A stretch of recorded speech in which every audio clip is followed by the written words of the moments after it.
a nation united in grace.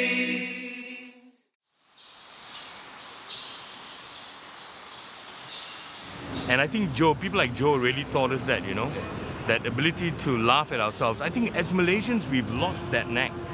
We are all too sensitive. We take it too seriously. All the communities are too sensitive, and that's why we seem so disjointed, really. We take offense at everything and anything.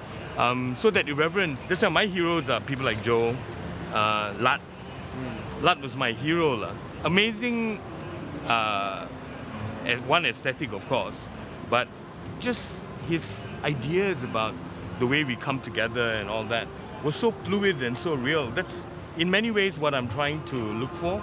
People always think it's a kind of longing for a past, but it's not at all. I think it's a hope for the possibilities, really.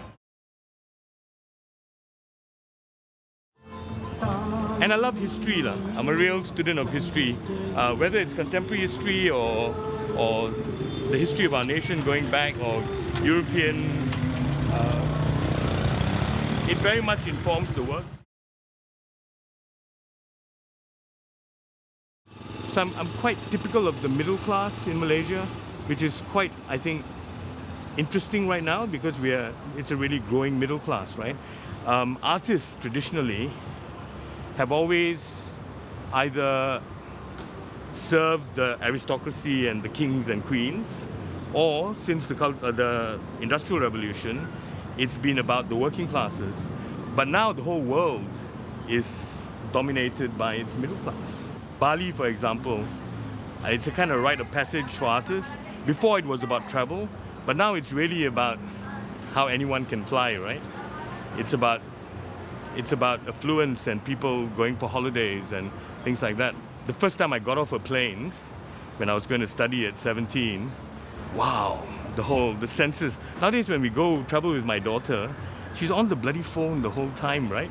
We'll be in Cambodia in the middle of Angkor Wat, and she'll be, seen it on TV, right? I want to try and recapture in the work that sense of wonder, I think. We lived in Australia for 8 years, and I still painted about a lot of issues here. It was very strange. I was in, Box Hill in Melbourne, and thinking about issues in KL. And I think your formative years are kind of here. You're vested in this place, and that's why you come back. And you grumble about it, of course. It's because you belong, right? So I think that's always misconstrued. We've become too sensitive in Malaysia. So we tend to, anything that is not a chant of, hoorah and everything, means that you are a voice of dissension, which is not quite, I don't think that's accurate. But yeah, always use my own story as a starting point. I think you can make fun of yourself, gives you carte blanche to make fun of other people. Yeah.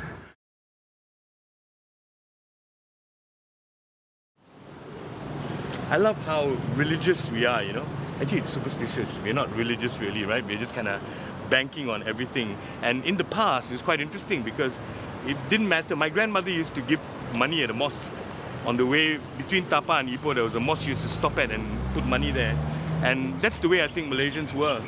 This whole kind of constantly coming together, backing all the horses, And if you look at this area, there's a Chinese temple over there, and I've seen Indian people there. There's a Chinese fortune teller, right, who's got everyone from Malays to Bangladeshis to, under the tree he used to be, right? So I kind of like that kind of merge, very effortless kind of mix. TV and popular culture, it's that merge between the real and the fantastical, is what I'm trying to look for. I love popular culture. So how do we bring that within the context of a Ganesh temple in Brickfields, to try and marry that? Because that's what our whole states of mind are like, really. And that's our beloved Klang River. Yeah, all of that, the monorail going past while you're at this 150-year-old structure and the river next door, the Istana over there, the National Mosque over there, is it's got that symbiosis, right? Everything coming together in one place. And that's why I think I love Brickfield so much. I took my dad to Sri Lanka. And you know, we are Sri Lankan Tamils by origin. And people always talk about this connection you have with a place, right? That goes back to your ancestors. And I got off the plane in Jaffna, which is where, because the war's just over, and I stood on the ground and I really felt like, wow, after 300 years, I'm coming home. And then 2 minutes later, I said, please, can we go back to KL now, okay? So I think we have deep connections with the places we form, and the relationship I formed, one as a child, and then in your formative years between 20 and 30 is when you really begin to become a part of the heartbeat of the city. I always find that I still have to come back here, you know, because I went to school in Methodist College, just around the corner here. So the river, brown or grey or whatever it is, has always been a very sentimental, special place for me, I think. It's sludgy and horrible, but it's part of, I think, our, as I said, our DNA. That river water runs through us as well. So you always come back home. That whole push and pull of coming together, and two, that tug of war between the old and the new.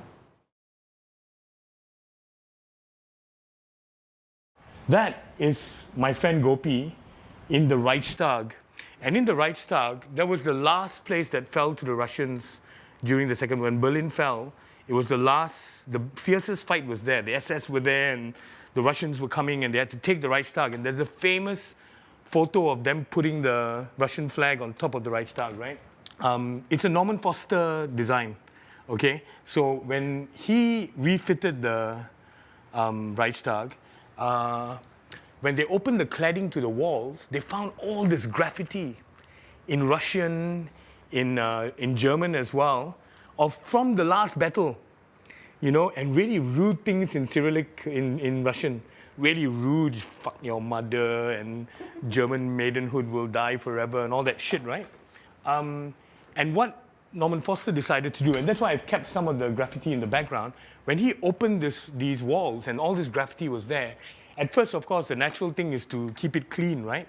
But he left these two corridors. So every time a politician walks into the German parliament, into the Bund, to vote for an act or whatever, he carries these reminders of what happens, what the cost of what the decisions in parliament are. Bringing it back to a Malaysian context, that we do not dialogue about our past. We prefer to sweep it under this one, or a rug, or we use it almost like a threat, a constant threat of do this or else. We have to find a way to deal with our histories, to talk about it, to dialogue about it, without getting angry and defensive and, you know, because nobody, I don't think anyone has an agenda of overthrowing the government, of, you know, we understand what the parameters are, but we just want to extend it within those parameters, I think. The reason why I painted him, one is I love him, but aside from that, he kept talking. You know, we'd always inevitably, once you've had a few schnapps and things like that, you always talk about, oh yeah, well, you know, what about Hitler and the Nazis? And he had a really interesting saying, which I think a lot of Germans say as well, that we are not only the land of Hitler, we are the land of Goethe and Beethoven, and, you know, we are more than just that. As we always say, the History Channel on TV might as well be called the Hitler Channel, right? It's all about the Second World War, right? And about German atrocities and all of that. So I wanted to play with that idea. That's why the whole idea of Beethoven, Hitler, and then Wir mal ist das in German, I probably said it all wrong, but it means basically we are more than that. You know, because young Germans, of course, are tired of hearing this story, but in the same breath, they also seem as if it's necessary to keep exploring these old stories because they inform their present. Our parents' generation, my parents are older than yours, but I think they would have come from the same kind of state of mind. They are the tapioca generation, right? They remember the Japanese occupation, and they remember eating tapioca every day, and it was hard. And so after the war, they were really committed, I think, to independence, to the idea of a unified nation. Our generation, it was all about acquiring. It was all about having that extra bit, right? And then you have the next generation, which is you guys, who basically, I think, compared to us, are quite fearless. I think you're silly sometimes, but you're fearless, and change will come with that. If the work is so specifically about my own experience or my version of a truth, how can a viewer who is not privy to that experience be able to understand it? And my point is, I think on a fundamental level, we all, part of the human experience, we do understand kind of human issues, but if they are beautiful enough, it doesn't matter what the specifics are. So I've always tried, I don't know whether I succeed, but I've always tried to think about the aesthetic, that it must first capture your attention at a very primal, instinctive level, and then all the kind of thematic, intellectual, the meanings in it are secondary.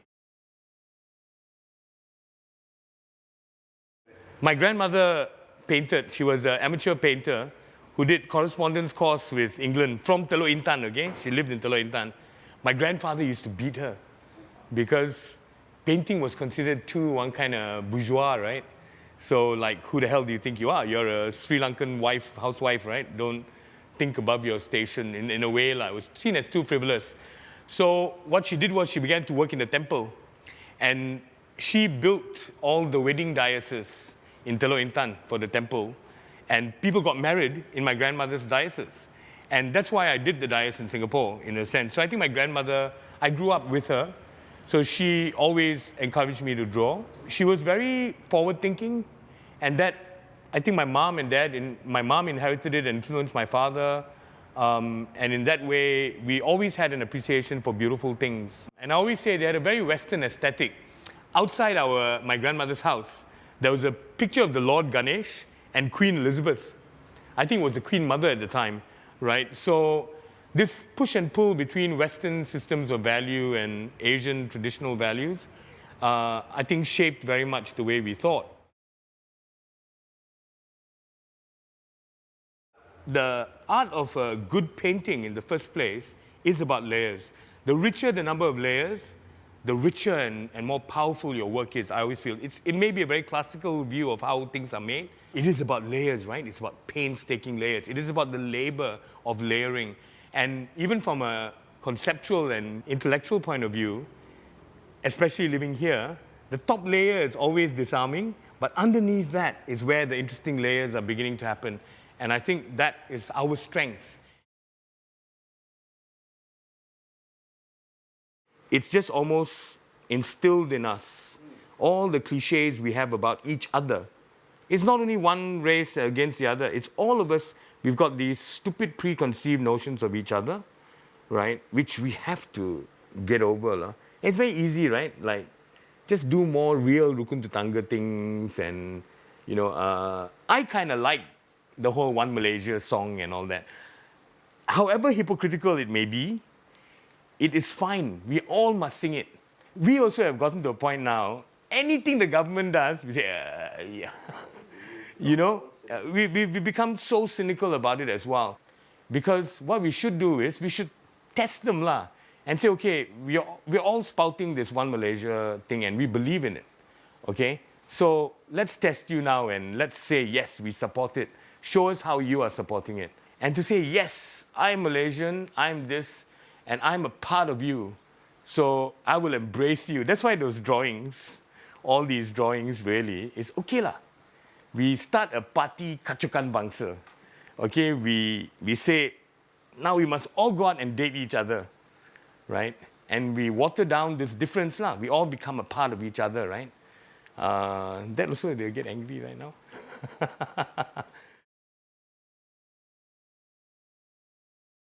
Well, Marina, of course, has seen them. She has one portrait I've done of him. It's one, I revere him. And two, of course, there's a sense of opposition or dissension or whatever. right? Again, like a parent, right? It is your parent you love and you disagree and all the rest of it, you know. But I still, if I met him, I've never met him before. Even as a journalist, I've only seen him from far. I think I would be quite gobsmacked. My feeling is, and as a journalist also, I kind of, he has very little regard for the arts, Mahathir himself. I think he looks at us all as frivolous and silly. You know, it's a very low priority for him.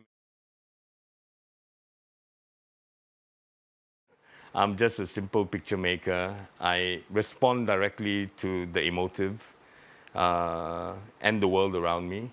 My only hope in closing is, look, in the end, I'm defined by what I do, right? So I'm an artist. And the thing we strive for as artists is to always remain relevant, no? In some way or another, to always be relevant. I think the day you're irrelevant means, you know, if you've got nothing new to say that makes any kind of difference, then, you know, time to retire lah. Must retire gracefully. The wonderful thing about this, I can paint little pictures. You know, I will paint flowers and landscapes in my old age and be perfectly happy as well.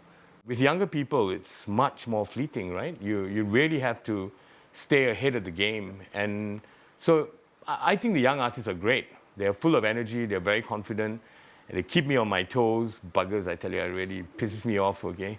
But yeah, young people rule the world.